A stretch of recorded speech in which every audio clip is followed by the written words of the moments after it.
Hello friends, it's Xeon. Welcome back. For those of you that have tried to use drag rotate, you may encounter something that looks similar to this. You drag the bottom and everything looks good, then all of a sudden you drag the top and it's going backwards. It's just not doing the same thing as when you drag the bottom. Today we're going to show you how you can fix this two ways. One via puzzles. You can see this one's working really great. And another one is how to adjust the geometry of your object so that it works that way if you choose not to use puzzles. So let's dive in. The red cube is controlled by a set of puzzles created by a user on the Verge3d forums named KDV. Thank you for providing the solution, KDV. This is a really good solution. The puzzles are set up in a way that you can add things to the list of items to rotate. In this case, the create list. In this case, I'm only using one item in the list, which is cube, so I don't need multiple. You go through a situation where you want to know whether it's a mobile device or a non-mobile device, in which case the get event properties are different. Touches if it's a mobile device, offset X if it's not.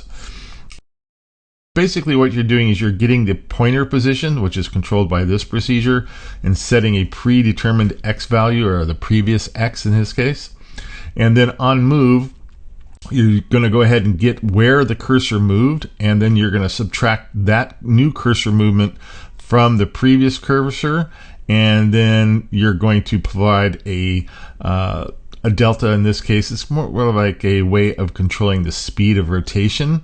So he's modified it a little bit by 2, and you can speed up or slow this down, the rotation speed, which I really like actually. So this is one of the reasons why I like this method, is you have the ability to control the speed. So you could go in here and I want this to be a 5, and we'll go ahead and do that. And now it's slowing down. It's not as fast or as speedy as it was when it was a 2. So I can make it faster, make it a 1. Go ahead and save that. And now it responds much more quickly. So this is a really great way if you need that kind of control.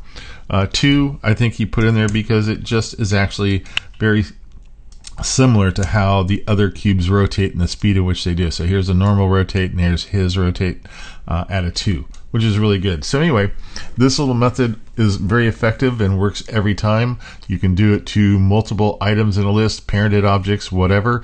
And yes, your orbits still work, which is fantastic. This other method is the changing of the model. So let's hop over to Blender and I'll show you how that's done. So here we are with the scene, and the drag move function, or drag rotate function, excuse me, is based on the middle point of the object's geometry. If you're below the midpoint of the geometry, in this case over here on a default cube, they would actually be somewhere around this white middle row. You rotate to the left, it'll go to the left. You're above the middle point, you rotate to the left, it's going to go to the right. Bugger feature.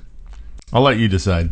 But I'm sure you could use it to your advantages in either way. But the solution for making it work on a cube or any object is to just move the middle point of the object. So how do you do that?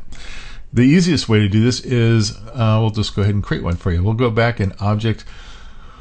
Let's add another cube. Why not? We'll just add a cube there. I'm going to go ahead and assign it a nice, let's assign it the blue color. There we go, blue and blue. Makes it really interesting. So what I'm going to do is I'm going to go to isolate this thing. So we have it. All right, going to go to edit mode. I'm now going to add a single vertex, add a vert, and GZ, and move that thing up. So it's right now, it's right there. But you want it to go quite a ways up, because the idea is we want to move the middle point up here in the middle of this area, so that when I rotate on the cube itself, it's below the midpoint and will follow the mouse accordingly. So that's what all we need to do as far as the geometry itself. So just remember that little vertex is way up there is real important to add. That will shift your midpoint. Be sure to scale your object, and if you're like me, I like to see when something's a little odd, so I will go ahead and set my origin to the geometry, and that'll shift my origin above here. It has nothing to do with the origin, but it's just a reminder to me, so I know I've done something in the geometry out of the ordinary. And then always apply your scale.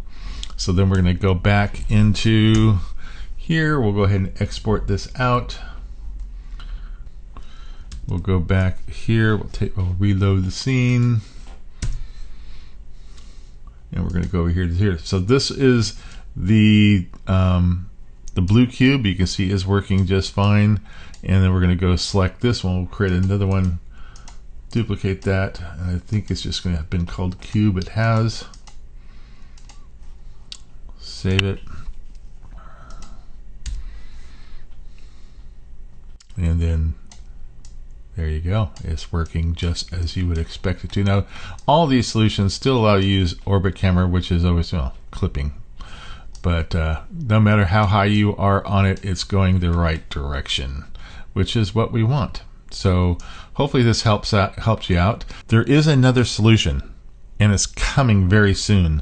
The issue where we have our green cube going the wrong way is going to be fixed in an upcoming version of Verge3d. We will expect that in the next few weeks, so there's a hint for you. I'll have more on that later, along with some other hints in another video I'm going to be releasing here on some upcoming new features for Verge3d. Please like and subscribe so I can bring you some more great content. Have a great day, and hope this helped you out.